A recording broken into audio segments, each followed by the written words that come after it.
সকালে যদি হাতে সময় না থাকে তাহলে আপনি এই মজাদার নাস্তাটি বানিয়ে খেতে পারেন। সময়ও লাগে অনেক কম, তেলও লাগে কয়েক ফোঁটা। চলুন তাহলে মূল রেসিপিতে চলে যাই। প্রথমে একটি মিক্সিং বলে 1 কাপ আটা নিব, তার মধ্যে হচ্ছে পরিমাণ মতো লবণ নিব। লবণটা নিয়ে হচ্ছে তারপর খুব ভালোভাবে মিক্স করতে হবে। মিক্স করা হলে তারপর এর মধ্যে হচ্ছে পরিমাণ মতো নর্মাল পানি দিতে হবে, তবে একেবারে ঢেলে দিবেন না, অল্প অল্প করে মিক্স করবেন। ভিডিও দেখার আগে আপনাদের একটি অনুরোধ রইল, অবশ্যই লাইক দিয়ে ভিডিওটি শুরু করবেন এবং সাবস্ক্রাইব করবেন যদি পুরো ভিডিও ভালো লাগে। আর যদি আমাকে কেউ সাবস্ক্রাইব করেন তাহলে এই সাবস্ক্রাইব আমি ব্যাক দেবো 24 ঘন্টা পর, সাথে সাথে দেবো না। সাথে সাথে দিলে আপনার চ্যানেলেও প্রবলেম হবে, আমার চ্যানেলেও প্রবলেম হবে। আর ফেসবুক থেকে যদি দেখে থাকেন তাহলে অবশ্যই ফলো দিয়ে পাশে থাকবেন। দেখেন আমি অল্প অল্প করে পানি মিক্স করছি, একেবারে কিন্তু পানি মিক্স করছি না, কারণ একেবারে পানি মিক্স করলে অনেক বেশি পাতলা হয়ে যেতে পারে এবং লাম্পস হয়ে যেতে পারে। এই জন্যই খুব ভালোভাবে এভাবে মিক্স করতে হবে। দেখেন ঘনত্বটা ঠিক এরকম হবে ব্যাটারের।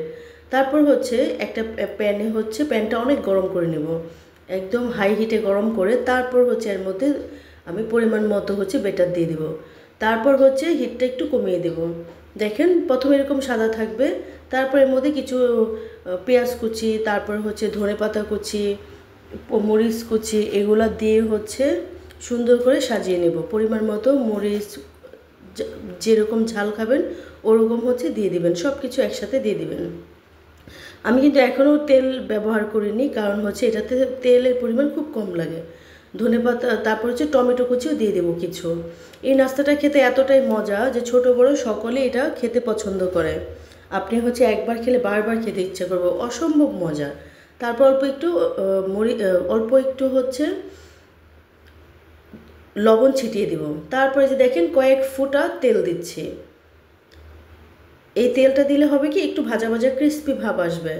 আর নাস্তাটি হচ্ছে আপনি চাইলে সকালে বা রাতের খাবারের জন্য রাখতে পারেন এবং টিফিনেও দিতে পারেন বাচ্চাদের এবং আপনার হাজব্যান্ডকে। আর যাকে খাওয়াবেন সেই প্রশংসায় ভাসাবে।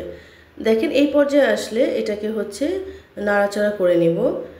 আপনাদের যদি ভিডিওটি ভালো লাগে তাহলে অবশ্যই লাইক অ্যান্ড সাবস্ক্রাইব করবেন, অনুরোধ রইল।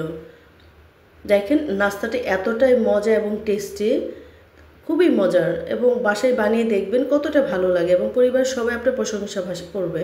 তারপর উপরে যে আমি জিনিসগুলো দিয়েছি, যে ধনেপাতা, কাঁচামরিচ, টমেটো, এগুলো একটু চেপে চেপে ডাবিয়ে দিব। তারপর হচ্ছে আরেকটু তেল দিয়ে এটাকে উল্টিয়ে দেব, ব্যাস হয়ে গেল। ওই পাশটা যখন হয়ে যাবে তখন এটাকে উঠিয়ে নিব। দেখেন ঠিক এরকম পর্যায়ে আসছে। দেখেন এই পাশটা পুড়েও যায়নি, কত সুন্দর হয়েছে। এই যে এখন উঠিয়ে নিলাম। কত মজার এবং টেস্টি একটা খাবার, দেখতে যেমন লোভনীয়, খেতেও তেমন লোভনীয়। হাতে অল্প সময় থাকলে এটা বানানো যায়, আর তেলও লাগে না। ধন্যবাদ, বানিয়ে খাবেন।